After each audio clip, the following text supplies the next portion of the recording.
staying in that. Yeah. All right, everybody. Does anybody have questions before we get started today? Any questions in Zoom world? Hey, well, we're excited today to keep going in our core series. And Dr. Leslie Razorbecker, who you know from ITT, and our speech core faculty will be joining with our two speech trainees. Exciting to hear from them. Yes, yes, I love it. To talk about speech and language development and kind of just give us the rundown of the basics. So, you need anything? Let us know. Okay. Oh, thank you. Thank you for having me. Oh, I need to stand over here. I am a presenter that also dances sometimes, like I get out in the middle there. So I have to, if you find me over there, push me, do this and I'll come back to the space. So I am excited to be here because this is quite possibly my favorite topic on the planet. I love talking about speech and language development. And I'm passionate about helping children communicate in a variety of different ways. But today, what we're going to talk about, we're going to go through different speech systems, and we're starting with articulation. And I want to just describe to you how normal development happens. And I'm going to call on Maria and Kaylee not to get up and make a huge presentation, but just to offer their expertise too. And I hope that during the presentation, if you have a question or an example or something that you feel comfortable raising your hand and talking, because this isn't, we don't have to, wait for a question answer session. This can be a very interactive and dynamic kind of talk this afternoon. So I've been a speech pathologist for 22 years. Oh my gosh. And it feels like just yesterday. One thing that is interesting in my role as a human, I am a daughter to wonderful parents, but also a sister to my sister has an intellectual disability. And then so I have an experience of growing up with a sister who has a disability. And then when I became a parent, I have two children who have disabilities. And so I thought that I had it all figured out when I started as a speech language pathologist, like, oh, I know everything about everything, until I became a parent of a child with a disability. And I realized how many more questions than I have than answers. And I, since then, now bring a book with me, and I even have it open with a pen available to learn things. So I hope that in doing this, that I'm going to learn something from you today. I'm going to take some notes about maybe a question that you have, or some, ideas that you may have want to explore for research or whatever. But I find myself always wanting to learn. So as a person who's been in the field for over 20 years, I hope that you always carry a pen and a paper and willingness to learn from a variety of different people. Let's start with talking about speech sound development, and then we're going to go into language development. I want to tease out what we mean when we talk about speech versus language. And I usually, in the past, I've skipped over these kinds of slides because I'm thinking, oh, that's pretty routine stuff for speech language pathologists. But really, when I'm talking to anybody like my mom or my dad about speech and language, they see those as intertwined things. And I want to kind of pull them apart a little bit, because what most people think about when they think of a speech pathologist, like when I say to you, think of a bird and you have the prototype bird, what bird do you think of? If I say think of a bird, what's your bird? A cardinal. Okay, mine too. Mine is a cardinal too, right? So if I say think of a speech therapist, what is your speech therapist doing in your head? Articulation. Yeah, right. Thank you. Is that Kaylee? Thank you for participating, Kaylee. So if there's nothing better, I've got Kaylee participating and Maria's going to okay, but you're going to participate too, okay? So yeah, so you're thinking about a speech therapist sitting at a table across from somebody showing flashcards, aren't you? I mean, that's what I think about, right? And that is a piece of what we do, but we do much more. So, but we're going to start with what your prototype speech pathologist does. And when we talk about speech pathologists, we often think about them working on speech sounds with kids. So speech is a distinct, a way to convey message verbally for those hearing individuals. And it's the first learned modality of language for hearing language users. And when we are thinking about speech, we have to think about the fact that a lot of things have to happen for accurate speech production of sounds. It's quite remarkable that that speech can occur. It's really an interesting, very scientific process. That's when speech happens and other people are able to understand the speech of another person. I want to talk with you about the production of the R sound, just to give you an idea of everything that goes into productions of sounds.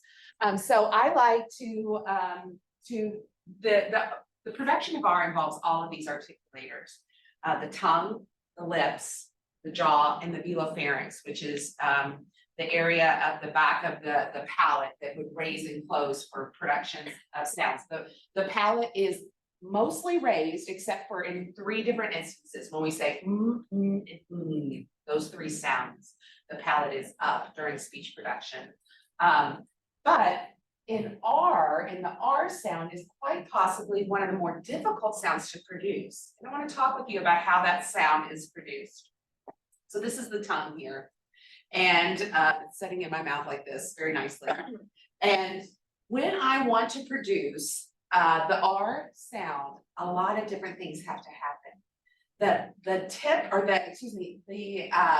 the blade of the tongue needs to be up. So I want you to think about producing the sound like red. And if you want to mouth it to yourself right now, the blade of your tongue is up, and the dorsum, this part of your tongue called the dorsum, is relatively down. So the blade is up and this is down.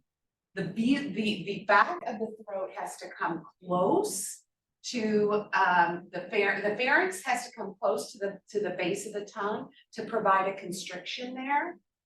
And the speech sound, so as the velum, or excuse me, as the pharynx is providing constriction with the base of the tongue, the sound comes over the tips. The sides of the tongue have to be up.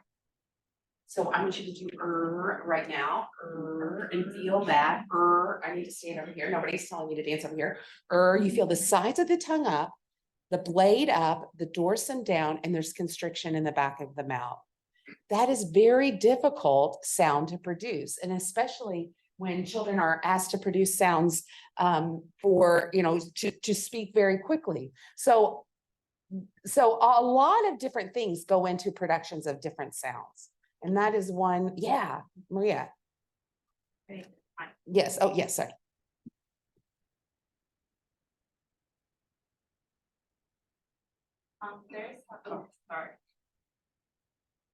There is a fun fact that I want to add to that. Yeah. Not all of us articulate the R in the same way. Mm-hmm. There are 21 different ways to do it. So it's very complex. I'm so glad you brought that up, because the research at, we have a speech scientist at UC who's been studying this for quite some time, and we can utilize biofeedback to teach children productions of more difficult sounds like R by using an ultrasound. And so the best way that I produce R for me may be different than how you produce R. So we were trying to find the best configuration, the vocal tract configuration for your R. So I'm glad you brought that up. Good, perfect. That's the exact kind of participation that I want. Okay, actually, I'm going to hold this so I can dance out in the middle aisle. Did you have a question? Uh-huh.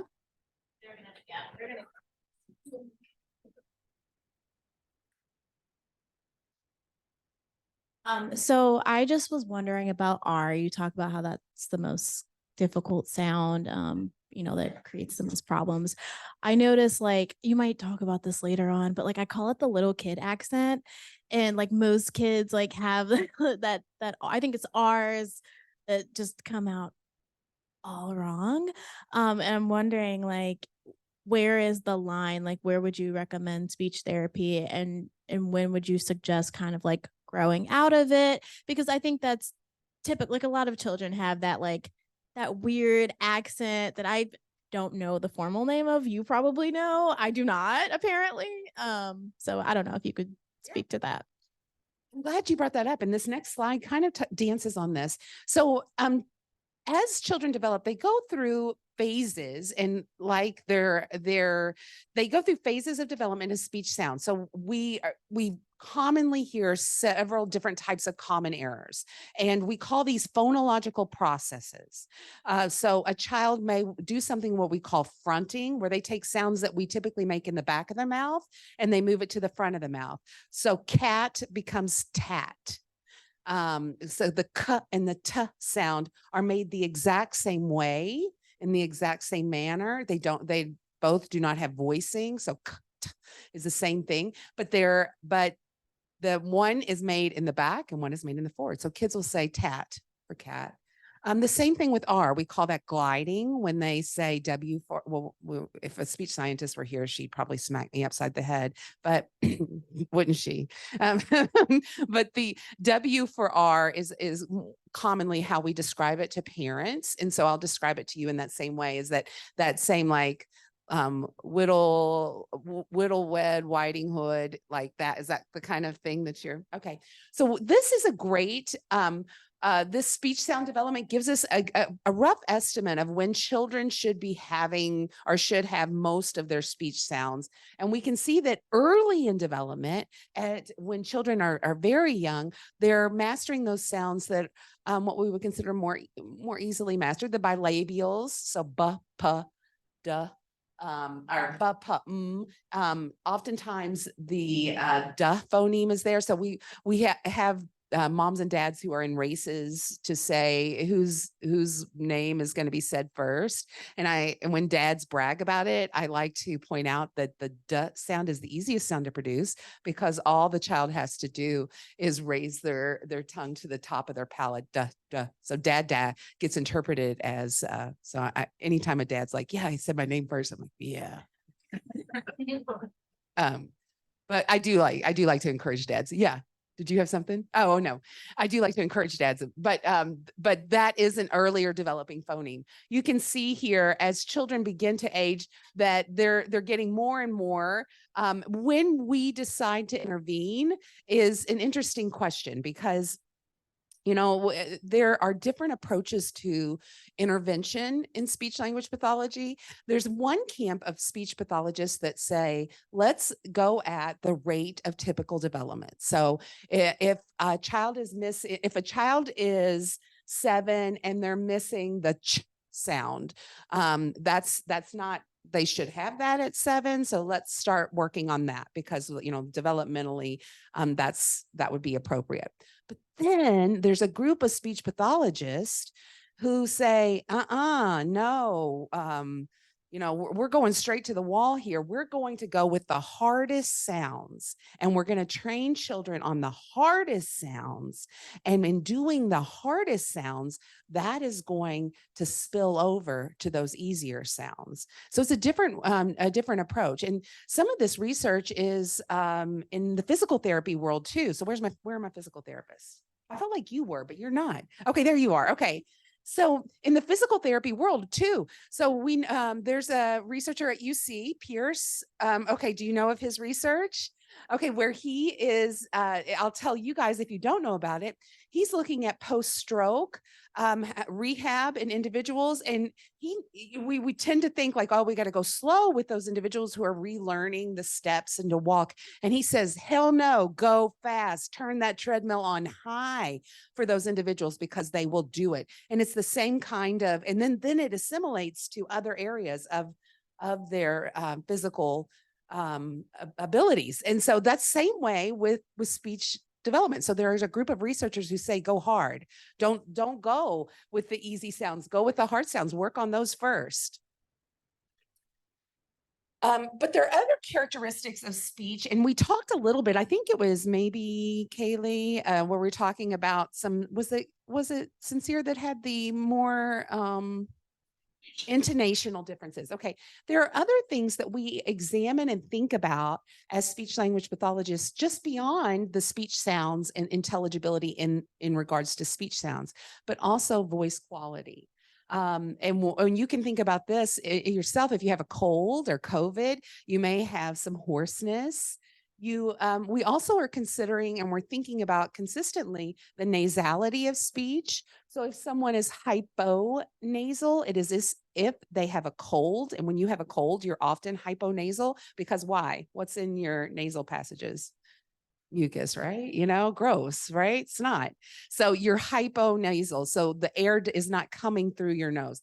Hypernasal, what kind of kid might clue you in that they're hypernasal? Yeah.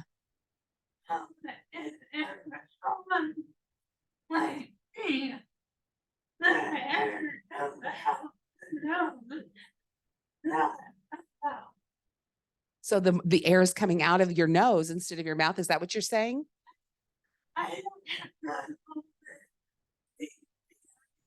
With hypernasality? Yeah.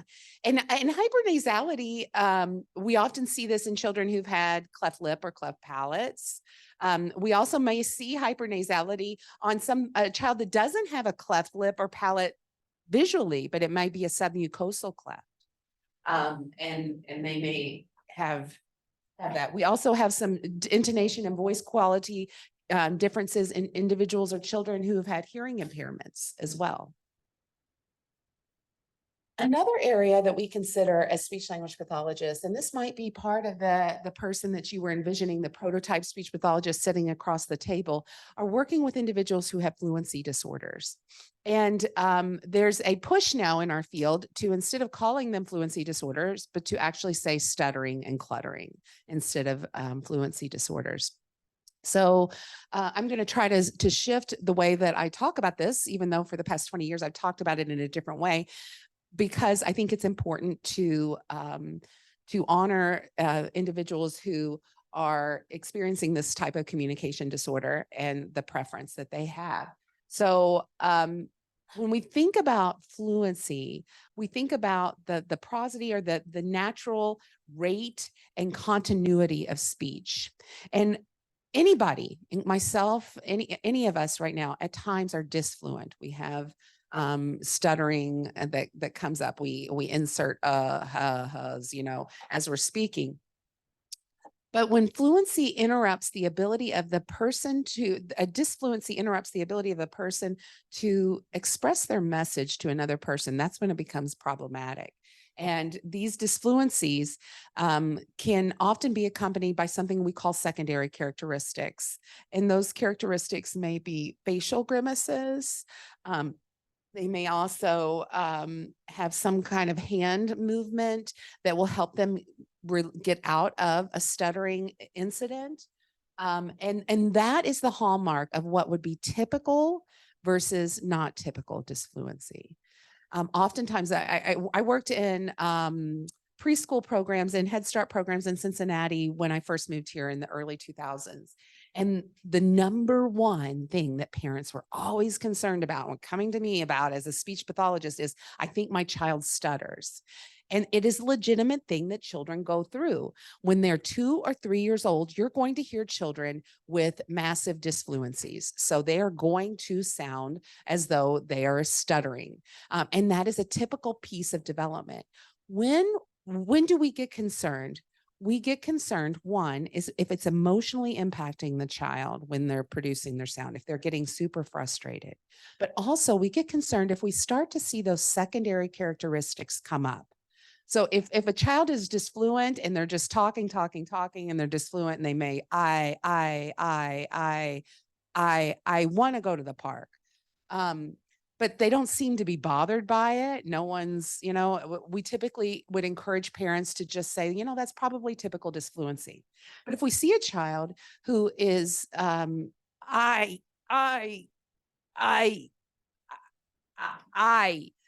would be an example of a block.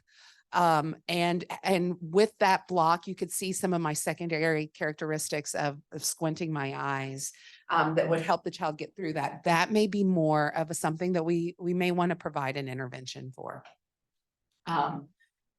Those secondary secondary behaviors in avoidance of certain sounds, words, or speaking situations can be a clue to us. So if we see somebody avoiding, yeah.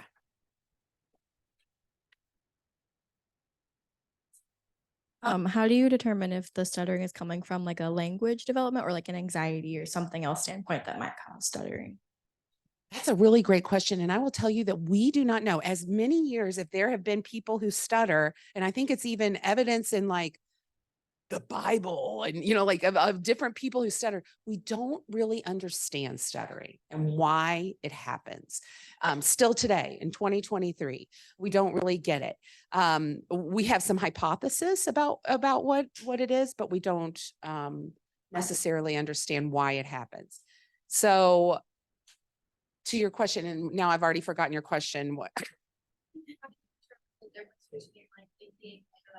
Like a physical development issue versus like anxiety. Anxiety. So you could argue that that there is an element of anxiety in fluency disorders. And I think a lot of people would argue that.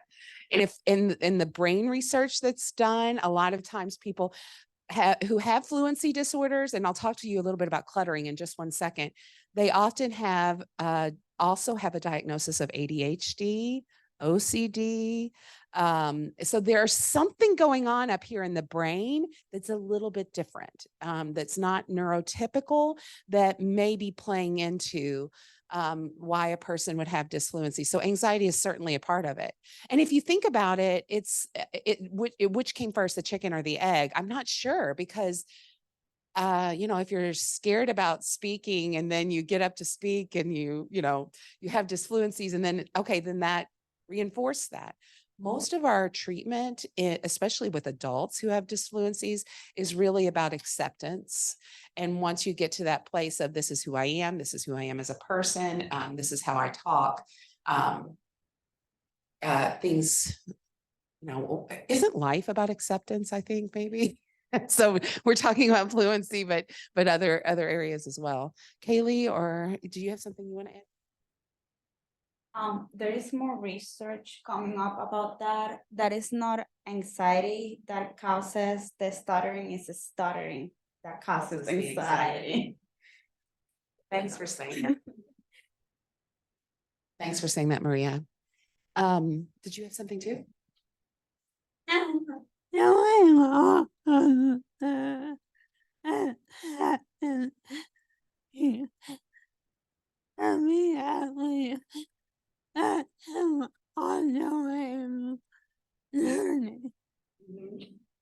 So I want to make sure I got what you said right. It happens to, can you do it? Can you say it for me again?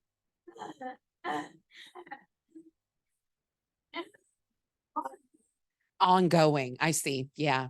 Yeah. Thank you. Yes. What age would you like say? I'm sorry. No, that's okay.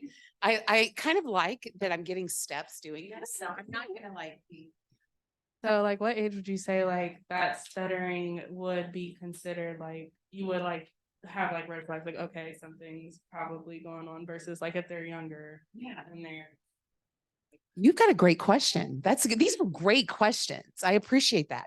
So one of the things that we would typically expect a child to the developmental stuttering that's not technically a disorder, we would expect them to be done with that around 5. It happens that developmental stuttering often happens about the same time that children are having a vocabulary spurt. So it's almost as if their language skills are like, and their mouths and like all of this isn't aligning together. And so one of the things that we do encourage parents, anytime a parent's concerned about it, I often say to them, you know what, it can't hurt to just slow down your own speech. You're not causing any kinds of problems, but if we just slow the rate of speech down in our homes and the expectation around talking becomes a little bit more relaxed, it can help. I have to, and as a parent, and I'm going to call him, where's the other parent? Oh, there you are. Okay. As a parent, I'll have to call upon you to say, I'm always cautious with giving advice like that because it implies what? If I say, "Oh, maybe you should slow your rate of speech down, what does that imply? But you've done something that I think it would imply that you're doing something wrong. But I think if you, and not everyone does, but I mean, I think when I went in through speech therapy and we saw a therapist twice a week for a year and then once a week, so we were in it quite a bit. I mean, I wanted the stuff to do. I wanted to know how to so it's how you kind of approach it. So I was not offended. Tell me more. Yeah. But I do remember having a feeling at one point, specifically with speech, because that was a huge speech and PT were our big focuses at that time. Me feeling overwhelmed and the therapist saying we could literally slam him with so much information. It's me that couldn't handle it. Yeah. Because they're so able to absorb it. I mean, think of kids that learn secondary languages. Like you can really load them and they'll tell you when they've had enough. But I was overwhelmed. Yeah. I guess one of the reasons that I bring that up to you is because I have that book out there that I'm talking about where I want to write notes and learn from you. I want you to learn from me because when I messed up my first couple of years in practice as a speech pathologist, because number one, I thought I knew everything and I didn't. And I was like, oh, yeah. And you should do this and you should do this and you should do this, kind of a thing. And I know that you guys probably aren't going to be that way, but I was. And so I bring it up as a person who is a family, who is a mom of a child with a disability. I'm already blaming myself for every single thing that is going wrong that are not going wrong, but everything that is around my child's disability. That somebody is saying to me, like, you should slow the rate of your speech down. It's like, oh, shoot, maybe it's caused because I've been talking like a freight train in here. The other area of disfluency that I want to talk with you about is called cluttering. And this is relatively not as diagnosed as frequently as stuttering, but cluttering is often seen in children who have ADHD a lot. And it's a rapid, irregular rate of speech. And oftentimes when the person who has a cluttering disorder, it doesn't sound like part word repetitions. It sounds like everything is pushed together, garbled together. And I would like to get maybe if do you guys get a break in here? Like between okay. So when we do the break, I'll try to pull up an example of cluttering. I had one of our graduate students a few years ago was a clutterer, and he would, he described it as his brain moving very, very fast, and trying to get speech out was very difficult. He and to get an example of a couple of the words that he would kind of combine the words together. Sometimes that happens to us naturally in our speech. Can you think of an example of where you're talking and a word that normally isn't combined? I mean, think of something like that. But anyway, if you think, just raise your hand and we'll go back to it. But both of these areas happen frequently in children who have ADHD. And so as we're exploring, especially in ITT, and we're thinking about different diagnosis, just because there's some clues here. When a child does have disfluency, when a child is cluttering, are there other symptoms that may go along with maybe another neurodevelopmental disability? Another area that speech pathologists work on is cognition. So we share this with our OT friends. Where are my OT friends? Where are my OT friends? They're not going to even raise their hand. She's not here, but she won't. Okay, she would be raising her hand. Okay. So this is an area that we share in with our OT friends, and it's something that I have become quite passionate about. It's my favorite area of practice in speech language pathology, is helping preschool and early or elementary age children through some developing executive function, because I think it is the crux of what helps children with learning to read. And I'm going to go through 3 parts of executive function that are crucial for development. And I'm going to talk with you how, when there are deficits in those areas, how it might play out. So the 3 areas of executive function are working memory, response inhibition, and cognitive flexibility. And so with working memory pretty much explains itself. It's our capacity to hold and manipulate information in our heads at once. I like to pride myself that I can look at the Amazon one-time link and just hold that information and then go to my Amazon and put in my, can anybody else do that? All right. Our working memories are okay. All right. Our working memories. So we would expect children or expect adults to hold 7 digits. And so that's can be pretty safe for us and be able to manipulate those. But children, as they're developing, and the importance of working memory plays out in learning to read, majorly learning to read, working memory. So as you're learning to read, as you're decoding, if you're a new decoder, you have to hold that information of the first sound. Maybe they're decoding the word or the sentence, I am going to school. So I am go. Oh, now they've got to hold, I am going, all of those things coming together so that they can read and then comprehend that sentence. Working memory plays majorly into early literacy.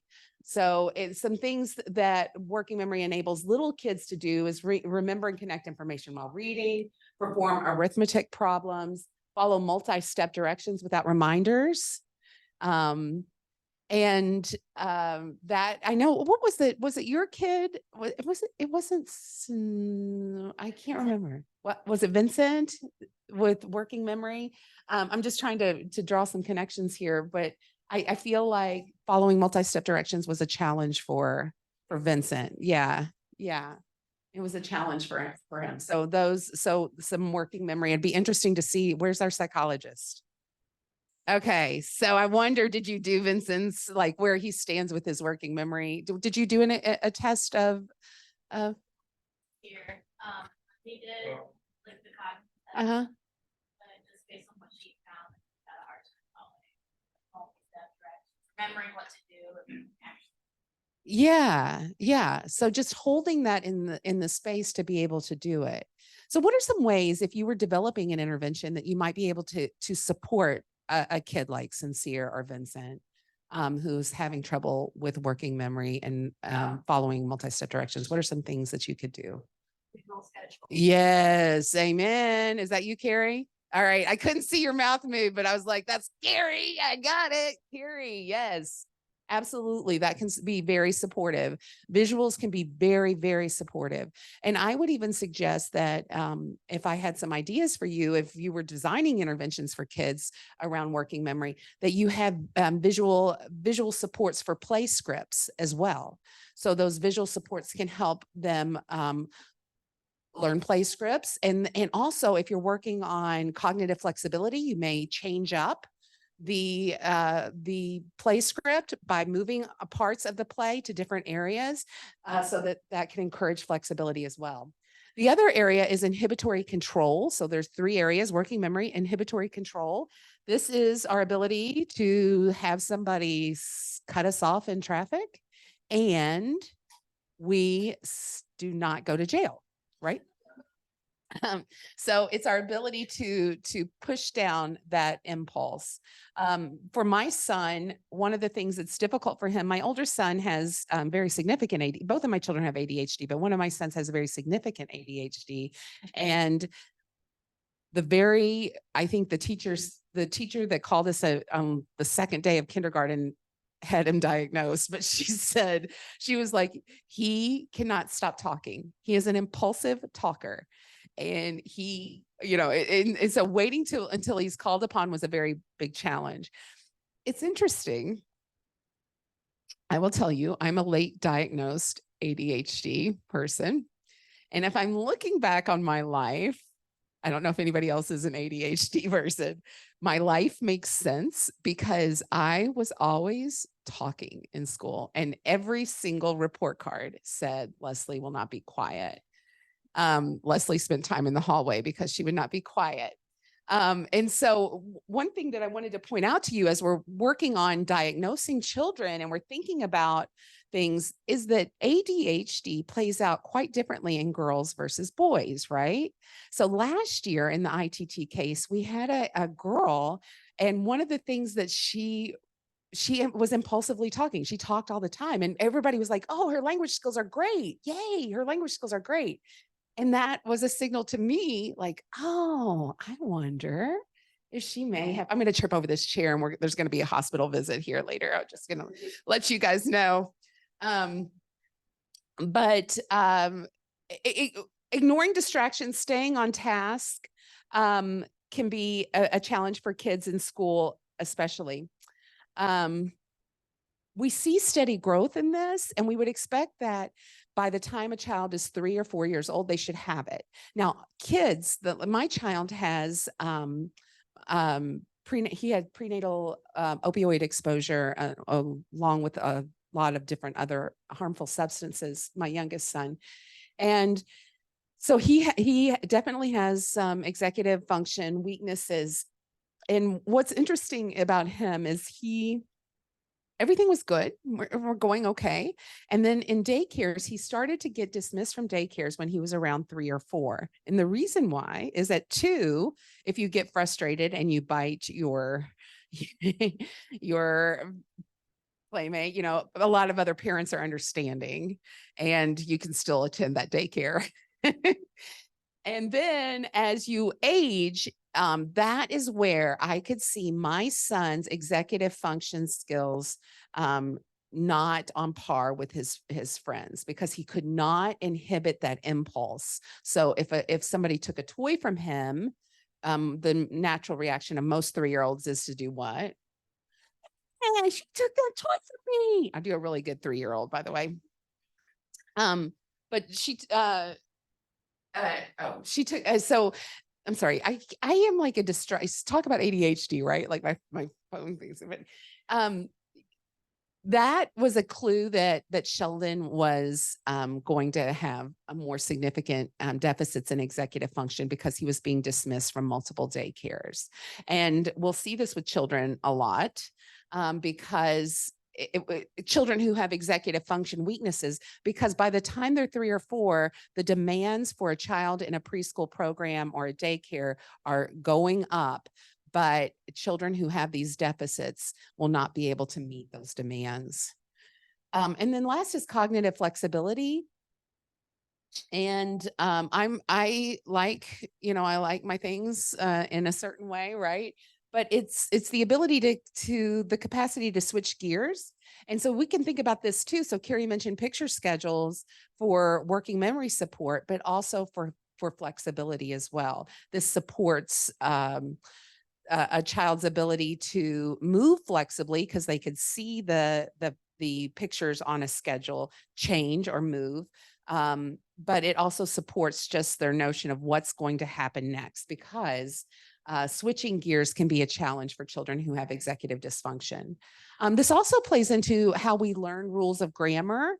So, you talked about, Taylor, you talked about the child accent, I guess it is, those rules of grammar that kids learn over time if they get stuck in that. So if we're always using past tense ED, like I'm terrible at coming up with examples like on the spot, right?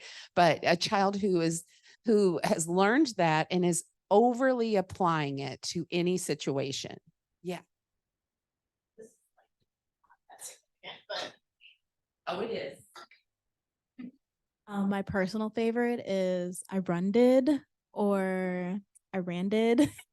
That's my favorite. Any ED on a word that's not supposed to be ED is like hilarious to me. But yeah. See, not very significant. No, it is. I couldn't think of an example, and you gave it to me. So that was perfectly significant. Thank you very much. Another thing is trying out new strategies or problem solving can be challenging for children when they're working out conflict with other kids. So I did not realize that when you are So it's called, what's it called? You're going to have to remind me what this is. When you step on the heel of somebody's shoe as you're walking by, what's that called? Flat tiring. Yes. Okay. Okay. You're like, how does this relate to speech and language development? Okay. So I took my kids, I took my kids to Kings Island this summer. And it was me and my two boys, and my oldest son flat tired my youngest son. I didn't know what this flat tire thing was, but I quickly learned. And he flat tired my youngest son. And so then my youngest son went immediately into that was intentional, and I must pay you back for that. And so we made a huge scene on our exit out of Kings Island, because we were trying to get back for the flat tire incident. And so one of the things that I've been working on with my kids, boys, this summer is trying out new strategies and thinking about different problem solving, because let's say that Aiden really did flat tire you, right? And he was intentionally flat tiring you. He wanted to have everybody laugh as you walked by. How you respond to that, to flat tire him back, how did that solve the problem? How did anything improve in that situation? So it can be challenging for kids. They get stuck on their strategies. And so what's the typical strategy of a child is to, I'm going to make you feel and see and do exactly what I felt and did and saw, whatever. So it's our job to help them grow in this area by trying out new strategies, to giving them new strategies, and all of that stuff. I wanted to take a minute though to also talk to you about dialect and culture in language, because this is a thing that in the past 20 years, luckily is growing in the field of speech language pathology. But for many years prior, we had children on our caseloads who had language differences and not language disorders. And so it's very important for speech pathologists, and we learn techniques that we make sure that we are differentiating between what is something that is just different versus what is something that is disordered. And there are lots of different assessment techniques that we can utilize to make sure that happens. Traditionally, tests that are widely marketed are biased for people of different colors, of different national backgrounds. And so if we utilize those tests and those tests alone, we may determine that a child has a disability when in reality that is not the case. So I mentioned to you the PLS. It tends to be one of those tests that's frequently used, but it is the specificity and sensitivity of that test is it over picks up kids from underrepresented groups, and it underpicks up kids in other groups. So be cautious when you're using that test. Do I think that the PLS should be thrown out? No, I think it yields some valuable information to us. Do I think we should base our decisions on eligibility based on the PLS? No, I think that we need to think about other mechanisms for taking data on the child to determine whether there's a difference or a disorder. And so some of those techniques include dynamic assessment, naturalistic assessment, which I'm going to talk with you in a little bit about, where we look at language sampling in the birth to 5 age range. And so it's critical that we're constantly keeping this in the back of our heads. I grew up in rural Kentucky. Is anybody else a Kentucky girl or man? Okay, what part of Kentucky do you live? Union. Okay, so you're down there in Boone County, right? Is that, yeah. I grew up in Carroll County, Kentucky. And when I moved to Cincinnati, I came here for my PhD program. And one of my instructors had us do an exercise where she wanted us to talk about our teaching. And so she wanted us to do a teaching kind of demonstration and discuss how we would lead a class. And so I did it, and it was an informal thing. And so in Kentucky, in Appalachian English, the dialect of Appalachian English, there are things that are acceptable. And there are things that are not acceptable in standard American English. So I wrote in this lesson plan, let's say it's a lesson plan for college students, I will have the students to watch a video. Then I'll have the students to do exercise. Does that sound funny to you? Okay, it doesn't sound funny to me. That sounds perfectly correct to me in my dialect. Perfectly correct. A lap warm up for swimming. You do. So swimming, so this made you think of swimming? I do 8 lap warm up before I can do the regular laps for Oh. the swimming. Oh, okay. Well, that sounds fun. I don't swim, but I would like to swim. Now see, my cognitive flexibility is low here. So you're going to have to help me. What was I talking about? My dialect. Okay. Yeah. So I have students too. That sounds wrong to you. Is it a disorder? No, because here's the thing about dialect. Those rules that say that having that infinitive to in Appalachian English, when you're in that context that I gave to you, that is correct. Just like in standard American English, it's incorrect. These are arbitrary rules that languages people have come together and said, this is how we talk. There's nothing wrong with Appalachian English. It's just as correct as standard American English. It is just as correct as standard American English. So I just want to open your eyes if you haven't thought about dialect and think about how Appalachian English, African American English, English, Spanish people who are learning that those dialectical differences are not disorders, but they're actually rule governed, just like standard American English. Oh, and then I'm sorry. It's okay. In that note, not only with dialects, but also with accents, I can tell you know enough how many people have said to me that I have a language disorder. Just because my accent. Mhm. So we have to be careful with that. Yeah. So regarding accents, what if you have a kid who, like, let's say, watches Peppa Pig growing up and kind of like echoes what they are saying and like develops a British accent, even though they don't live in England? Yeah. Well, that's interesting because I tend to think of the impact on the family in that situation. Does it bother them that he does it? Does it? So much work and downstairs in the preschool, she said everything with English accent. Yeah. I don't think it bothered them. It was cute. Yeah. Well, it's interesting because, okay, if I'm being, can I be, we're going to be all on the same page, right? And I'm going to be real with you. There was a period of time where I spoke in a British accent. And I would like to say it was, I was a child, but I wasn't. Yeah, I know exactly. That's what I spoke about, like a spoken British accent everywhere I went. And my friends were like, stop it. And I'm like, no way. And so I don't think there's anything wrong with that. I'm just teasing. I'm just teasing. No, if it's distressing to the family, it could be something that, but you know, I've heard kids they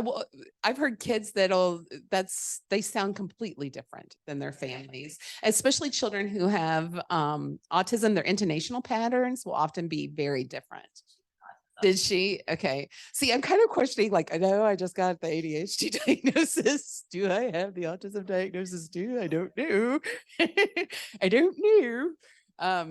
But I don't know. I think that the Peppa Pig thing is kind of common. I think we heard it in ITT too, didn't we? Did you bring that up in ITT? Vincent. Okay. He's Peppa Pig. Mommy. Yeah. Yeah. I've seen the opposite too, where it's like a British toddler had an American accent. Oh, She really? watched Miss Rachel. So it's really funny how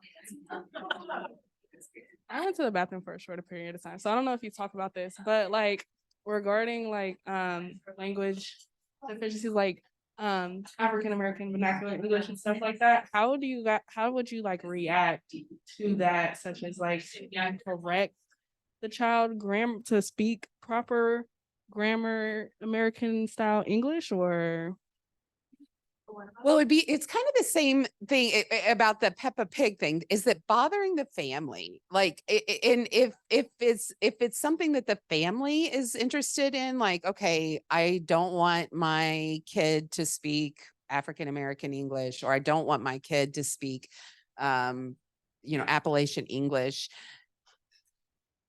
I would be cautious, because I wouldn't want to play.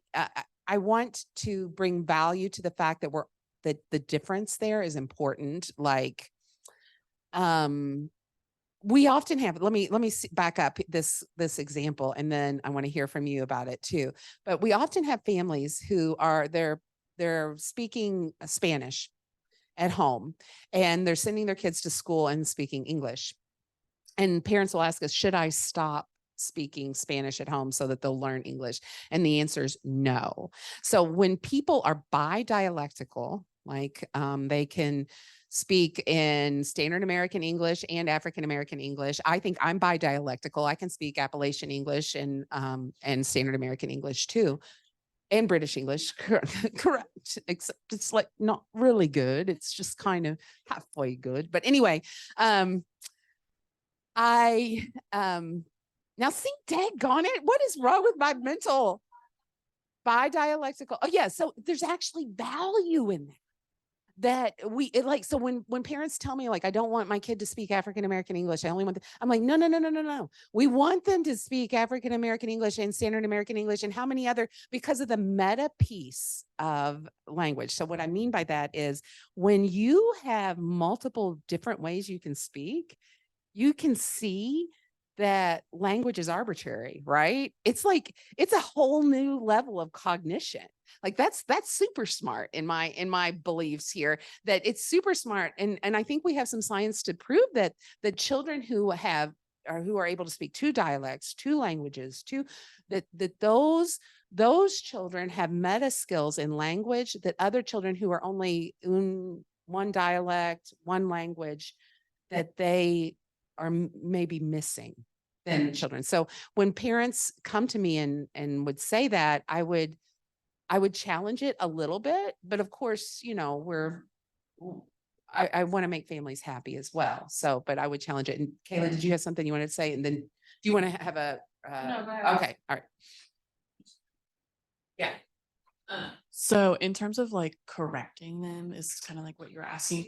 So we have a professor who specializes in accent modification, and it's kind of like a taboo thing, but she always emphasizes that it's always the client's choice. It's never us like kind of pushing it onto them, like, here, let's correct this. It's always whether or not the parent or the family or the client wants to correct it. It's usually like English second language learners who are coming and like are seeking accent modifications, but it's never us like telling them that it needs to be corrected, because there's not really a correct way. Right. I was just asking because I know I've seen a lot of controversy about correcting or not correcting, only because if you think about like African American vernacular English, if you're a person of color and you speak like that, and then you go into a professional setting or you try to go into a job interview and stuff like that, people are going to perceive you differently because of the society that we live in.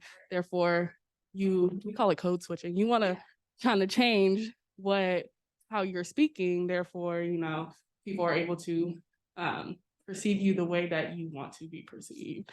Yeah. And so I think I'm glad that you brought that up, because there's actually, you might, if you don't already watch it, there's an NPR podcast called Code Switching, and it's really good. The whole podcast is good, but I'm glad you brought that up, because I think that and Kaylee's point is there too. It's at the discretion of the person who it's impacting. So if it is impacting somebody and they're like, you know what, this is BS. I'm not getting a promotion. I want to, whatever. I would love to say that the world would accept all different types of dialects and say that they're correct. I'm not sure where our world will be with that, you know? I don't know. What do you think? Like, anybody else have any thoughts on that? Yeah. We just had a lecture actually where someone came in and was talking about professionalism like in psychology and how it's like really based in like the white supremacy and like you have to act that certain way in order to get promotions and stuff. So I do think it's a valid question to wonder like, well, am I teaching my kid for success or am I teaching them for like their culture? And it sucks that it has to be like Right. a choice. And hopefully it'll change, but I don't know right now. Yeah. Yeah. I mean, it's kind of like a heavy question because it's like, what should we do? How can we solve this problem? Yeah. Like like I'm up here preaching like everybody, we know one dialect is correct. Okay. Yeah. But in reality, in the United States, it is perceived that one dialect is correct. Right. And so that's the problem that, that a speech pathologist in Cincinnati on a no, it's Thursday afternoon. I wish I could solve. I think it's a point that needs to keep on being brought up though. And I'm glad that you were brave, like to like bring it up. And I think we need to constantly be thinking about that and our own perceptions when we hear people who have different dialects. So I don't know. Anybody other thoughts on that? That I'm not capturing something that, yeah.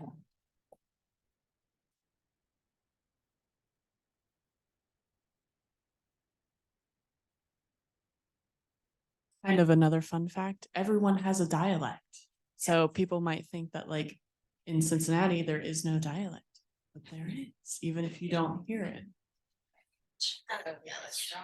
Yeah. That's it. Just to add to that, I'm from Cleveland, but when College in Columbus, I was told I had an accent. It's what, 2 hours away. So I just speaking to your point, Kaylee, still in the same state, like we definitely have different dialects. And dialects too, like in marginalized groups, that is the problem that we can all say like, oh, we're, everybody has a dialect, but your dialect, it being in Cincinnati is not going to marginalize you, right? And that's the piece that I'm glad we're having this discussion. I have a fun fact to add to the fun fact pile. So with like different accents, when people come from different languages, like as you grow and learn a language, each language has like a set of sounds that your brain learns how to code. And so like for languages where like certain sounds don't exist, it just doesn't really exist in the brain. So your brain kind of replaces it with the next best thing. So that's why in some accents you see like people that replace like some sounds frequently with like these other sounds. Because that's just like the next best thing in the brain, which is really neat. But also really difficult to address. Like, okay. In Spanish, we only have 5 vowels. So Spanish speakers always have problem with the vowels. It's something like, for feast, I will say it fast. It's like, it's really hard. Another one that's really common is like, in like Russian where like the W and V flip. That's a really common one. Or like in like Japanese, like the switch between like L and R. Because they just like that sound just does not exist in the brain. Just like there are sounds that like as native English speakers that are very hard to make in like languages like Russian and like Japanese or like other tonal languages. So it's very cool, but also very frustrating as someone who really likes learning languages. That's the work of, is it Jusik that did that in so like by 9 months, right? Yeah. super cool research about like how language develops like in utero. And it's so cool. And then there's like a lot of other research where it's like they've attached electrodes to like people and like played sounds that don't exist in their language and they like read the brain responses, and like for people who know those sounds, like they can see a change in brain waves, and then for people who don't, like there's no change because the brain just doesn't really recognize it as like a different sound, and it's the coolest. I really like it. Yeah. What happens? You might know the answer, you might, you have a learning disability with that. So I'm thinking like of dyslexia, like if you mix up sounds or you mix up letters and words, does it alter? I'm not entirely sure about that, but I know when we have kids that have like auditory processing disorder, we see that they have a lot of difficulty with foreign language and with music because the brain has like a hard time kind of like sussing out some of the differences that are there, because even in like their native languages, they're not, like their brain isn't like, it's not coming through clearly. I think a lot of it really depends on like where the breakdown in processing is occurring. But I'm really not entirely sure, but it'd be interesting to look at. I don't know if you have any idea. No, I don't. I'm not gonna pretend like I do. I'll write what you wrote down in my little journal over here. Okay. Let's kind of transition into language. I do want to be cognizant at 3 p.m. is SEBM, right? And so I want to be cognizant of that. And I also want to make sure that you have a little bit of a break. Would you guys like to take a little bathroom break? And okay, yeah, let's do that. And gather back here and let's do 10 minutes. So at 20 after, right? Is that clock right? Yeah. Okay. Okay. All right. Take a break, stretch. Sorry for sidetrack. No, don't say, I love it. Yeah.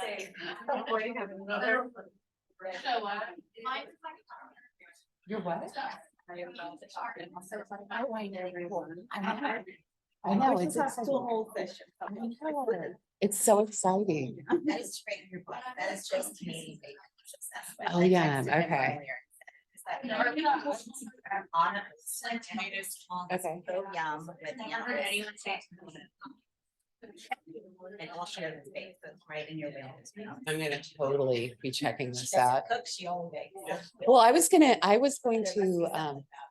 going to bake for you guys today, and my kids have gotten so used to me baking, like Yeah. do your kids so they put in requests. So last night, my son said all his friends want my sugar cookies. And I was like, yeah, thanks.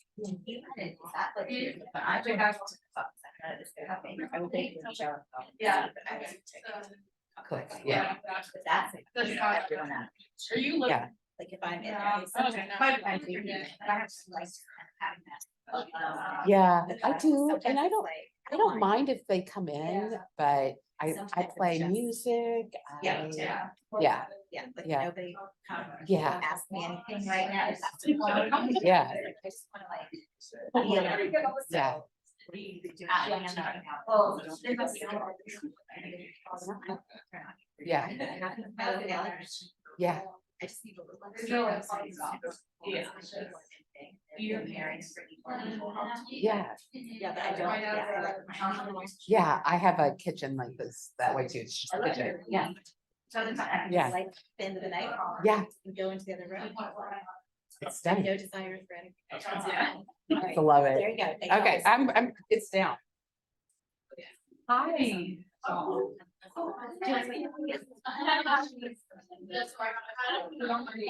For years.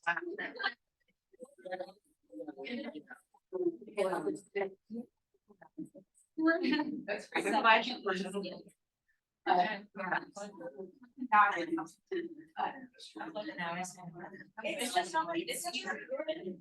Yeah. Oh, yeah.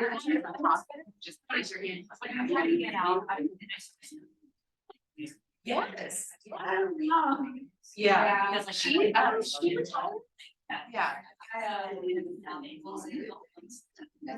Oh, she is. No, you have. She like on a bench or. Just. And then, Yeah. they tried to figure out, started with the new edition. and they're like, "Wish they were like donkeys all." Like, Yeah. with them and knowing everybody in there. Yeah, that's great. That's great. I appreciate you. I'm like, hey guys, and they're looking all my. Yeah, I'm like, hey guys. Oh, okay. So in that. Yeah.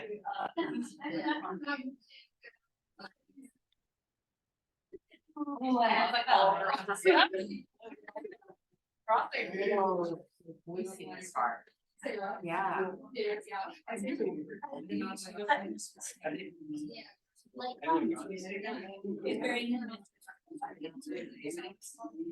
Okay. And they aren't able to do any kind of like reconstruction with that, like to bring it with the midline? Yeah. Yeah. Yeah. Yeah.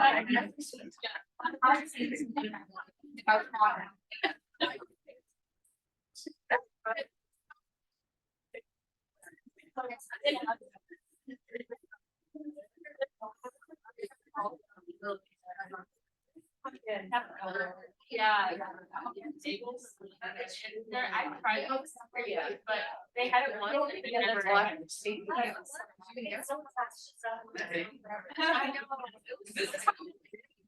You know, like you can supplement. Yeah. Yeah. That's. Here?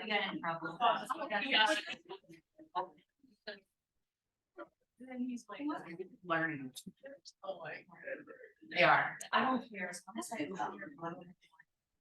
Yes. Hey, You got. Hello, everybody. I heard some.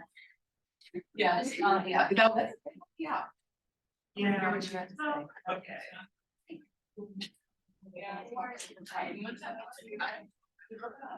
Yeah, were they good? So the first time we got our second. November chat, Nova chat. Oh, yeah.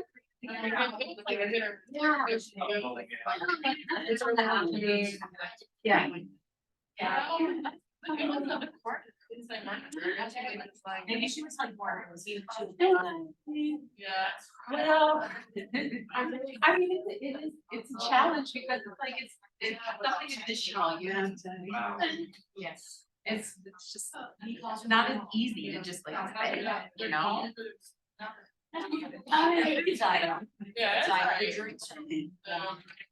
No, no, you don't. Don't ever say that. People say that about me. No, don't.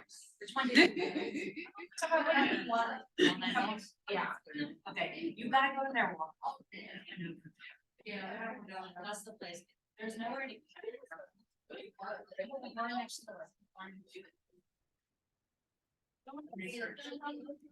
I love.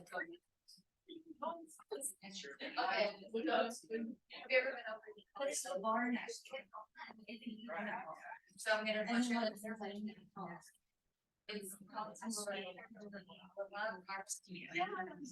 Yeah, the best part.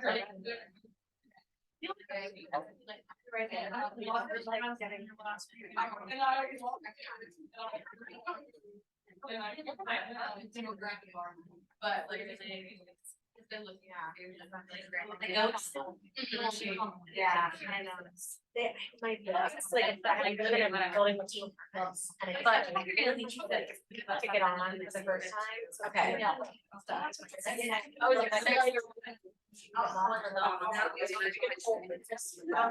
I'm just gonna be like, I'm curious.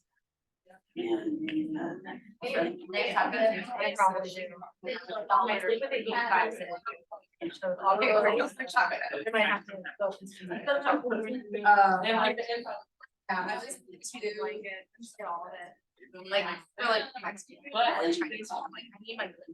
And then I just want to get it. Like, I'm like, I know better. Like, I know better. It used to be Alforo. Okay. Oh,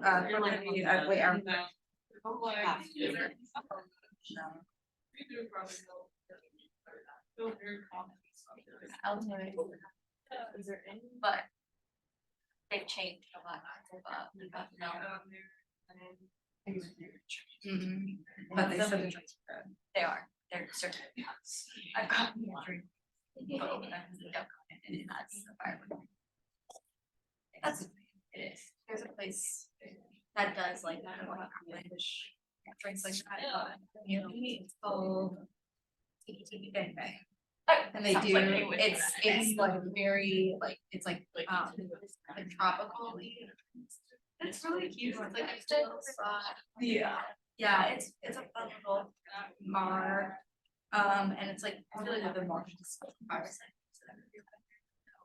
And really do like that. Sometimes. They have pretty good pizza. I'm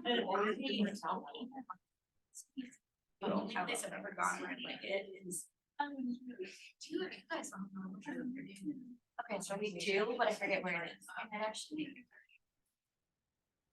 We were on the top one. Because I feel like I remember I'm going through movies and like these are restaurants I really like that. Yeah, you guys have fallen across. We do. No, we do. Okay. Yeah, that's what like I said. We have a problem. That's good. It's not that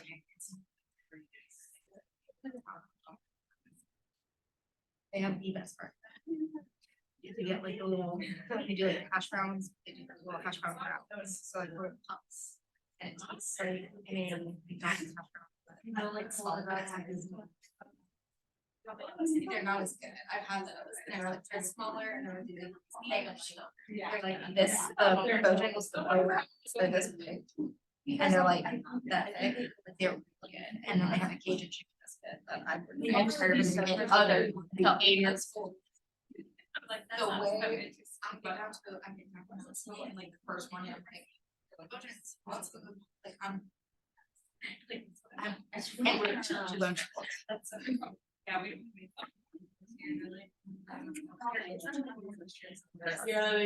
not close. All right, it's about 2:20. I have a Garmin watch. Does anybody have a Garmin? Okay, thank you for the Garmin users. I have a Garmin and it is causing me, I've had it for years, but it's now starting to cause like skin deterioration. And I thought you guys should know about that. It was itchy. Yeah, you're welcome. Okay, so let's talk about language.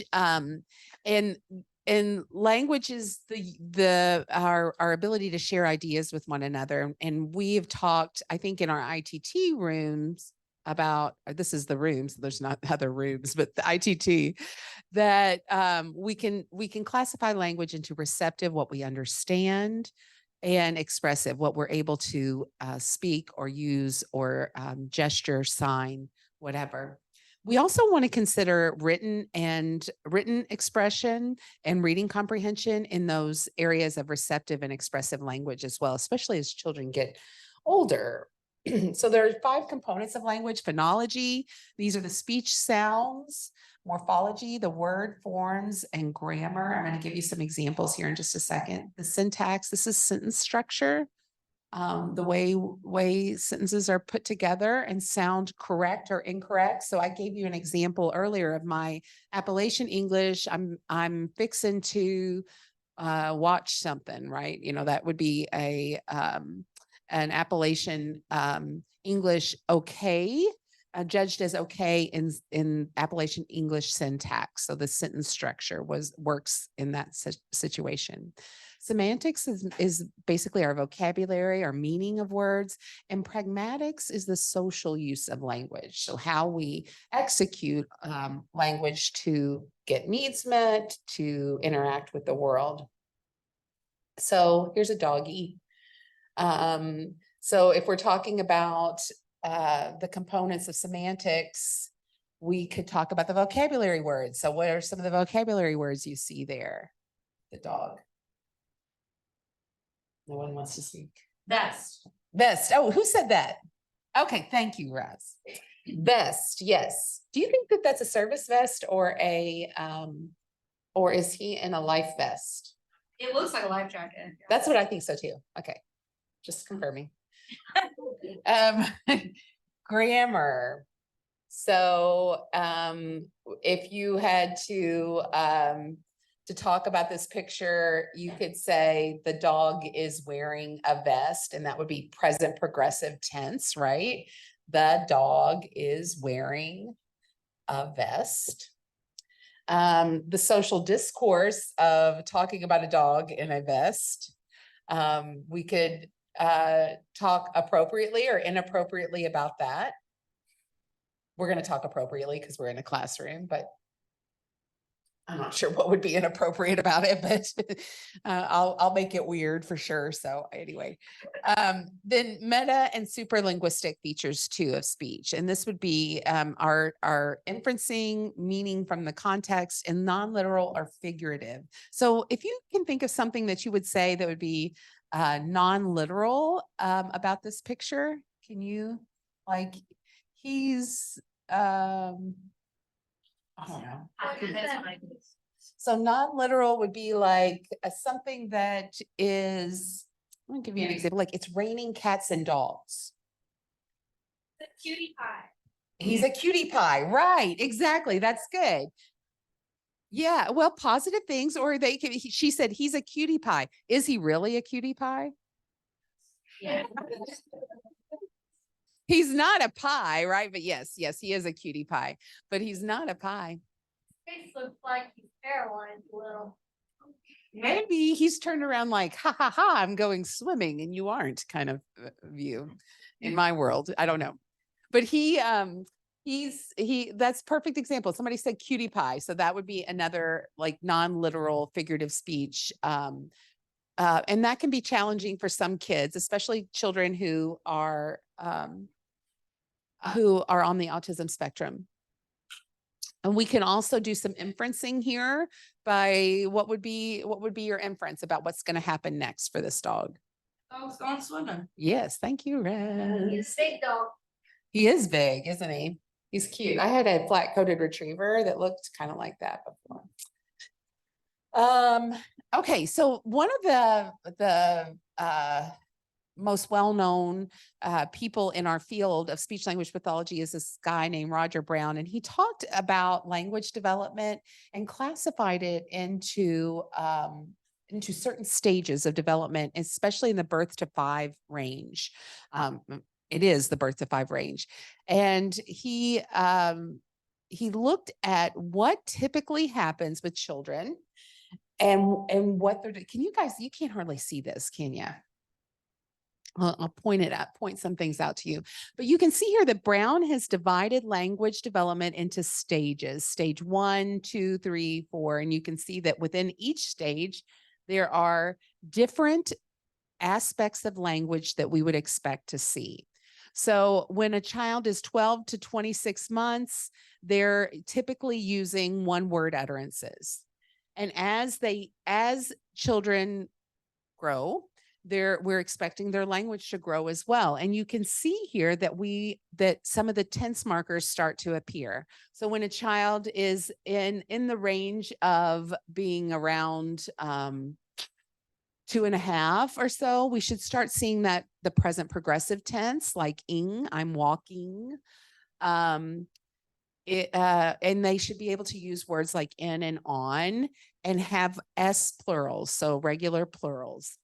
And as children get even more towards the 3-year age range, we're going to see that they are able to use irregular past tense, possessive S, and something we call the uncontractable copula, which is the to be verb. So is it Allison? Yes, it is. You can see here that children now are moving towards using articles, and articles in language are these things like a and the. Regular past tense, third person, regular present tense, the puppy chews it. You see that as children are aging, the complexity of their language is getting more and more and more. What's interesting is by the time that a child reaches 5 years old, in most instances, we're able to talk to them like they're an adult. They have the language capabilities. That's remarkable if you think about it. From having no language at all at birth to being able to speak like an adult at 5 years of age, it's pretty remarkable. So you can see here that these are some examples of the stages of language development. At early in development, they're speaking in 1 or 2 word utterances. Typically, I like to I've always told my students to think about the age range that at 1, you should have 1 word, at 2, you should have around 2 words, at 3, sentences that are put together. At 5, MLU or Brown's way to analyze language is no longer very useful. It won't give us much information after 5, because at 5, as I mentioned to you, children are basically speaking as though they were adults. Obviously, they're gaining more and more other abstract language and things like that, but their sentence structure as such is different. So you can see here, and I'm going to go through the language development phases at birth to 6 months. I love babies. Does anybody else love babies? I could hold a baby all day long and they could drool on me and I would not care. So in birth to 6 months, they're startling at sounds. They're recognizing their mom's voice and they'll quiet when you talk to them. Have you ever spoken to an infant and they stop? They almost become paralyzed as you're talking to them, listening to you. And then you stop talking, and what happens to their body? Yeah, they start talking back to you with their body movements. And we can see that they're learning early reciprocity and communication in those exchanges. When my son was 4 months old, it would be remarkable. I would be, like, what are you doing this morning? You've got your big smile on. And he would be like paralyzed listening to me. I would stop talking. And then he would start motoring, like what? And it was as if he were responding to me. And we can look for those clues very early on about reciprocity. Yeah. Don't I can remember mine too. They'll actually imitate your mouth too. If you think O's, like they can kind of see. Yeah. Right. Sorry. Yeah. No. Yeah. But and that's part of it too, like watching your speech and watching how you do that. They actually can mimic the O's, or like they can like connect there. Yeah. It is so fun when they're little like this. One thing that we do want to pay attention to is if infants aren't doing this, it can become some red flags, like, wonder what's going on. And I'm not saying that, there's something definitely wrong with you at this point, but these are things that we're looking for in development. At 7 months old to a year, they'll look when you point at something. I noticed, I think it was in the ITT case. I know that we're all together here, but I think it's ITT 1, right, Kaylee? Is that yours? That Sincere, when you were trying to get him to attend to something and you would point to it and he was not interested in establishing that joint attention to whatever it was that you were playing with. I didn't see that as evident in any other area. Would he do that with his grandmother? Yeah, no, like if his grandmother, did they establish joint attention together? Reported it. That's what I heard too. On the PLS, she reported it, but I never saw it even with her. I never saw it with her. And that's probably where I would be starting with her. Yeah, when we tested him, this is a sneak peek of my presentation for Team 1. When we tested him with visual reinforcement, we lost him very quickly because he just was not super interested in what we had to show him or like the sounds we were playing. Yeah. So that was definitely something that we noticed, or he just was not noticing like what was being shown to him. Yeah, right. So, so that's typically, if I were designing an intervention for Sincere, that might be one of my first steps, is establishing joint attention. I think it's a little hard for the babies to sleep if there's a lot of like cooking noises around and screaming 3-year-olds. Yeah. Even trying to feed them, they'll just look the other way. Yeah. Babies need a lot of rest, don't they? So, so we should expect a child to respond to their name, and understand commonly used words. Oftentimes when children are using, some of the first words that children do use are things that run or go or they see in movement.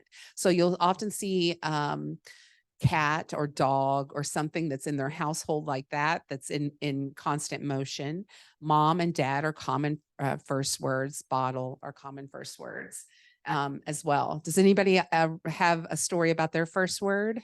Your mom? Yeah. Uh-huh. Car. So no, and he would just say car. And that's interesting because that's something that moves. It caught his attention, and it was something. Yeah. They should also play peekaboo or patty cake or some kind of social interaction game.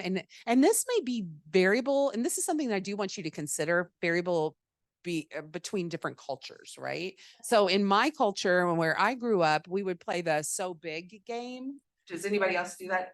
How big are you? I'm so big. But that might not be something do people play that here in Cincinnati? Okay, you do play it in Cincinnati. Okay. All right. Other people play it. But because when I came here and when I moved here, I was surprised that nobody was interested in my game, because I was like, this is my game. But yeah, so anything like that, they'll could imitate speech sounds. And like I mentioned, one or two words, oftentimes it's a pet, like a dog or a cat, because those things move. Car too. Between 1 to 2 years old, they should be identifying some body parts, following one-step directions. Somebody said the other day about signing to, I think maybe it was you. Yeah. Were you talking about signing more or signing something? He did it more to like the chatter and the talk. Like, Mm-hmm.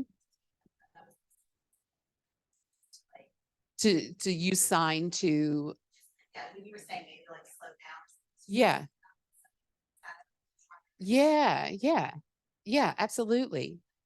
And we can use sign too. And I think one of the things that speech pathologists around the world are known for doing is introducing the sign of more. Like that's the very first sign that we introduce, right? And one of the things that I try to encourage my students to do is to kind of think about, what is the function of what you want the child to do? If you want an action to happen again, that's recurrence, and that's not, the use of more there is not. So we would do again. So if you're in a swing with it, and this is just an aside thing. So but I am going to share it with you because some of you, so the child is swinging and you stop the swing and you want him to make the request to swing again, instead of saying more, because more, I don't know. Am I making sense here? So we do again. So again, I want the action to happen again. That's the notion of recurrence that children need. So, I know that more gets thrown out there a lot, but I thought I would kind of throw that out to you, that if you want recurrence, I would use the sign again. And it's actually an easier sign to do, because if you were doing hand over hand with a child, you would just bring one hand over to their other hand again. So if you're like interacting with the child, so like I know like I have a lot of kiddos that come in and like they like have already kind of established like more when they want to do something again, is like correcting that then detrimental, or do you leave it? Okay. I would just leave it. I don't, and especially if a family is really proud of it too, because a lot of families will be like, oh, look, and I would be like, yes, cool, because it's my notion about recurrence is kind of theoretical. I do think that there's a basis for it. And if we're encouraging sign, like if we do want a person to sign, that we should consider that recurrence is again. Anyway, I'm kind of going into theoretical areas, but if a family's using it and they're enjoying it and they're thinking it's successful, that's what I'm doing, Do you have something? I'm sorry. My mom used sign with Mason because he couldn't talk at 3 months. Oh, at 3 months. Wow. But you know what? Any signing is good. I am always encouraging total communication. So it doesn't just have to be, if the child is nonverbal. So that's great. But you could also encourage families to, if you're really, because what will happen with more, and I don't want to get down this train of thought here, but what will happen with more is then it becomes the only sign that the child has, and it's for everything. They're using it for everything, where we could really increase their language with different vocabulary items, and even if we're just signing them. So again, I want more Cheerios. That sounds right? Because you want more Cheerios. Please. Yeah, that can be. That's also sorry. I could be wrong. I don't know. Sorry is flat, and then please is a fist. It's a fist. Okay, yeah. And I might, and I would love to hear disagreement on this, but I would probably not introduce polite words as some of my first intervention vocabulary items. I like that you brought that up, but those words would, because I don't expect a 2 or 3-year-old typically developing to say please or thank you. So I'm definitely not going to address it with a child, that's We see all done a lot. all done. Yeah. You get kids in the booth doing jazz hands all the time. All done. I'm out of here. You know how many times at work I want to do that? Like, all done, all done. Yeah. I'm all done. I'm all done. Yeah. Yeah. You know a lot of signs, don't you? Dog, We need to have you help us with different signs to teach. dog is a pat on your leg. Is it? Cat. Yeah. You know a lot of signs. Well, my mom, when she was working at high school, she had kids, she had to learn sign language because there was a kid that couldn't speak. I see. And then she taught you. That's great. So expressively, we would expect between 1 or 2 years of age that children are also asking some very simple questions and combining 2 words. The thing is that I want to point out here is that there's so much variability in speech and language in these first couple of years of development that a child may fall within a typical range, because the typical range is there's so much variance. So just because a child is falling in typical range at 1 or 2 years old doesn't mean that, okay, now, they're never going to have issues with development, because the variability there is huge. So once a child reaches 3, and you can give them a more difficult test, I would encourage you to give the self-PEEV to my speech pathologist, because that test has a little bit more, it's a little bit more difficult, but it will give us some more information rather than the PLS. Between 2 and 3, they'll understand opposites, stop, go, big, little, up, down, and following 2-step directions without visual cues. And between 2 and 3, there's just a huge vocabulary burst of different vocabulary words. And so you'll often see kids speaking new things every day. They're kind of funny. I've got tons of funny little stories. You can see here that they'll maybe using basic prepositions in words, 2 to 3 words to explain a request, and asking why questions. Oh my gosh. They ask some why questions. Between 3 and 4, I did want to point this out here too, because I think we get hyper focused on teaching children about colors and shapes. And I want to reduce the pressure a little bit, because between 3 and 4, they're understanding some words for color, that those concepts of shape and color can be useful if you're, if you're educating the child. If you're a speech language pathologist who's working on helping the child with basic communication, I probably wouldn't spend a lot of time writing goals around colors and shapes, because that doesn't tend to yield the best outcome for a child being able to communicate their basic wants and needs. but it seems to pop up there. So the PLS, the preschool language skill, I did want to say this the other day. I think we were talking about test in ITT.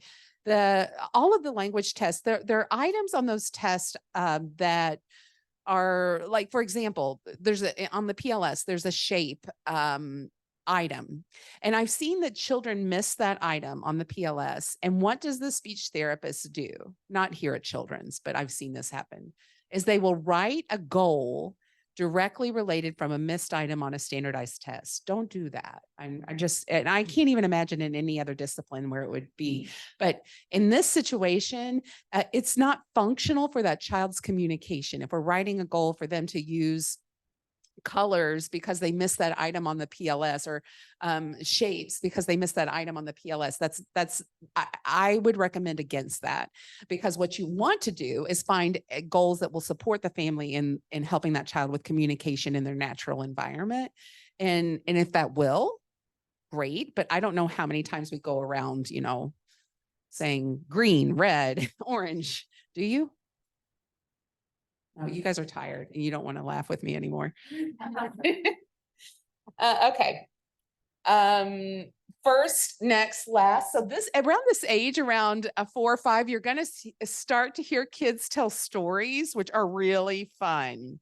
This is a fun time when kids are telling stories, and they'll get those concepts of first, next, last, and they may include them in their stories. And this is when I tell teachers, like, you don't believe what my kids say about me, and I will not believe what my kids say about you, kind of thing. Just teasing. Did you guys get the joke? Nobody's laughing. Carrie, I want you to laugh at me. I'm not sure exactly why. I'm okay, she is smiling. Okay, I'm not sure why, but I'm like, it's like my goal to make Carrie laugh. And I think that it's, like every time that I do a different presentation with you guys, I'm going to choose one other person that it's going to be my goal. And today it's you, Carrie. Okay. I mean, I couldn't stop laughing about the shoe thing. I wrote it down and I just kept laughing here by myself while I wrote it down. Okay, so, all right. So language assessment strategies. One thing that I posted in as a reading for you, and I hope that you got an opportunity to read it, was this article by Carol Westby about ethnographic interviewing. Because I find that the ethnographic interview, feedback is not good. I find that the ethnographic interview techniques that Carol Westby proposes or suggests are very useful in finding information that will inform intervention. And I know that here we're hyper-focused on assessment, and we often don't see those kids we don't see kids for intervention in many of the contexts that we're in. But ultimately, if we think about what's the purpose of an assessment, it is to guide intervention to help that child become more successful. So ethnographic interviewing gives us a snapshot into what is important for that family, where the family sees the child's most difficult areas, or areas that they need the most support in. It's important for us to understand the child's medical history, and specifically recent hearing assessments. If we do not, as a speech pathologist, it should never, ever, ever be where we enroll a child in speech therapy before we have confirmed that they don't have a hearing loss. So that's, if you see somebody, or if you're a parent, if you end up being a parent, you want to make sure that your child's hearing is at least screened before you do speech therapy. You also can find out information about what's important to that family, what's important for them. When I have a dear friend, her son's name is Seth, and her husband doesn't want the child to go to speech therapy, yada, yada, whatever. That's a whole other session where we can talk about, but, and she said to him, I want him to be able to say his name when he goes to kindergarten. And so that goal of saying his name might not be something that I would choose for Seth, because he's that articulation target might not be something that I would find most appropriate for his age, or something that would benefit him the most. I could see a lot of other things, but that family thinks that him saying his name is the most important thing. So that's where we're going to start. So considering their background, what's important to them as a family, what items that they, that they need their child to be able to do, is important. Important. And of course, we use standardized measures, and there's literally a standardized measure for almost anything under the sun, right? Expressive, receptive, articulation. So some of the ITT cases that the speech therapists have reported on, well, they've used the PLS, the preschool language skill 5. I think I said 3. That was the PLS 3 was when I was studying 20 odd years ago. So the PLS is a commonly used test, and it is normed in from birth. And so you can, is it birth or 6 months? I think it's birth, right? Yeah. So you can use that test for very young children. The SELF-P is another commonly used test in the preschool age. It's the clinical evaluation of language fundamentals. So that might be something else that you see. And the regular SELF-4. Is it SELF-5 now? Damn. SELF-5 will be another standardized measure for older children. The TOLD, the most frequently used articulation test is the GIFTA, the Goldman-Fristow test of articulation. We have fluency as tests, the SSI, that's a test, the brief for cognition, and pragmatics. There are some standardized measures. Now, one thing I would point out with pragmatics and standardized measures is that it's kind of poo-pooey, because when you do a standardized test with pragmatics, you're making a fake scenario and assessing the child's ability to respond to a fake scenario. And oftentimes children who have pragmatic deficits are good at telling you what you should be able to do in that situation. But when it comes down to the actual skill of using that skill, it's difficult for them. So we'll see children who have severe pragmatic deficits do well on standardized measures of pragmatics. Does that make sense? Because you'll say to the child, like, for example, like, you walk into the room, there's no one there, but you're supposed to be speaking in 10 minutes. What should you do? Well, they could totally give you the whole, well, I would go ask IT for blah, blah, blah, blah, blah. But when reality, when you come here and there's nobody here, wouldn't be able to execute that plan. So my point is that standardized measures for pragmatics are not the bee's knees. So these are some of the tests that you'll see. I mentioned the SELF, the preschool, the OWLS, the oral written language scale is used for older children. The CASEL, and then does anybody have some experience with apraxia? Yay. Is this some area that you like, Maria? Really? Oh, cool. You're getting really into it. Do you like it too? No. Okay. I hear you. That's why there are multiple speech pathologists who explore different areas of expertise. But yeah, have you seen any children who have? I did a lot of treatment last. Oh, okay. So you did a lot of treatment last semester. Okay. I heard a ding. Did somebody from the Zoom maybe? So one thing I will point out, and these are typical if you are in, I think that people who are in this room are probably very well versed in standard scores, but our standard scores are very typical to what you might see in psychology or OT or PT. We try to control our testing environment, making sure that we're one-on-one, and being cautious about repetitions and if they're allowed. Kaylee, can I put you on the spot that the one time, and I'm going to, and you're like, okay, no, I don't want her to, but we're all learning here, right? Like, hopefully you're okay with this, but like, I saw that during the evaluation with Sincere, you maybe gave a repetition that you weren't supposed to, and then you immediately went, oh, yes. Okay. Yes. And she did fantastic. Fantastic. Okay. I want to applaud her. She did fantastic. It was her first time. Let's all give her a round of applause for that. Yay. So I wanted to give you an applause because do you know how many times I've been practicing for 22 years and I'm doing that, what you were doing, and I give a double repetition on something that I wasn't supposed to, and I make that exact same facial expression. Oh.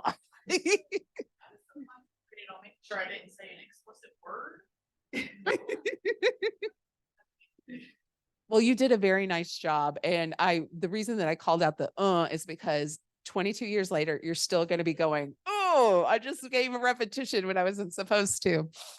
But it's okay. I always say is as best as you can, especially with some of these tests, is to make sure that you give the test in the standardized way. But it's also often very helpful to go back to see what would they be able to do if you prompted them.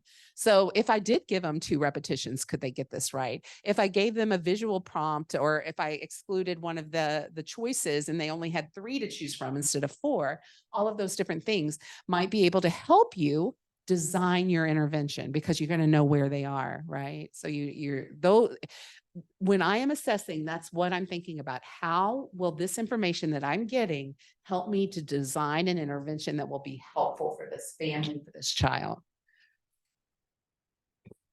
Authentic measures, the best way, because this is where we can get at the crux of what functionally needs to happen for that child to be successful. Okay, and so when we are resulting our information, when we're giving results, we talk about their current speech and language levels, giving resources, referrals as appropriate, and some general goals. So I like to, just give some general ideas if I'm the evaluating therapist and the person's going to take my evaluation to another place. Just here's my impressions. These are some things that I might want to work on with this child so that the next therapist who's seeing that kid can have some ideas based upon the more formal assessment. So in the PowerPoint that you have, there are some resources that are, you can see the First Words Project and some parent handouts. Do you guys have any questions about speech and language development? Yeah.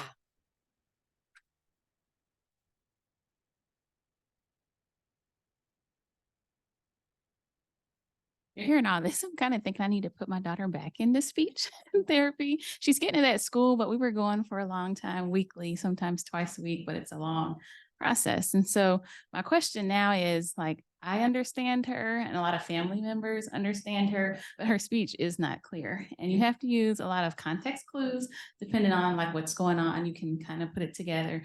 But she gets frustrated a lot at times when she's not able to get her thoughts across and people can't understand her. And so I guess my question is focusing on articulation versus like the clarity of speech, or what should be the focus at that point? Well, it would be interesting to do a speech. Sorry, I didn't mean to do that, Raz. It would be interesting to hear a speech sample and see where her breakdowns are, because oftentimes with kids who are unintelligible, who've been in speech and have the speech sounds, it's often pacing that will help them to use the speech sounds and the speech therapy that they've been taught or been therapized, right? So you might want to try at home, just like a little pacing board, to see if you slowed her rate of speech down, if her intelligibility increased. So, and I always tell parents too, that your job is to be mom and not the speech therapist. And as much as we can try, we want you to work on these things and we're going to give you tips and tricks. Your whole day is not in the speech therapy focus, like where you're getting a pacing board out for every communication interaction you have with her. But I mean, I don't know. I haven't even heard your child speak, but I have noticed that when children who've been in speech, may have seen me for a couple of years, they have the speech in single words, and they may have it in the context of phrases or simple sentences, that a pacing board will actually help them. So so a pacing board is what you might even like, just like if I took this And it was white across here and I put just dots. And I model for the kids when I am talking, try to go slow. And when and it intentionally creates some pause between there. And the problem with using a pacing board, we often use them with persons who have disfluency, is that when I am using a pacing board, I sound a little robotic. So there's that give and take, right? So I want to get her intelligible. So I might have her use a pacing board, slow her rate down, sound a little bit robotic, remove the pacing board and see if that can hold true. You might just try it at home. We're going through the ADHD workup too. Oh, okay. So that's interesting that you say that she's so fast because, with the cluttering and the stuttering too, that sometimes that ADHD component, the pacing actually might be helpful for her. Yeah. And there are different mode, like high tech pacing things too. But that's my 1999 pacing board that I created when I was in grad school. Yeah. Yeah, a metronome. Yeah, a metronome might be something too. Mhm. Yeah, a metronome might help with pacing. That's a great idea. Thanks for suggesting that. You can Mm. turn it down or turn it up. Yeah. Yeah, you might try that. That's a great idea. Well, I know it's SEBM time and I thank you guys for your attention and thank you, Kaylee and Maria, for offering your expertise and for everyone else for offering their expertise too.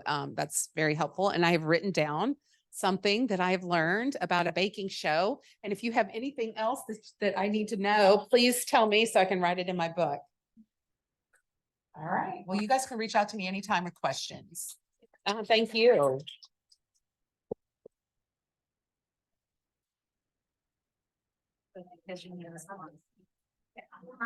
Yeah.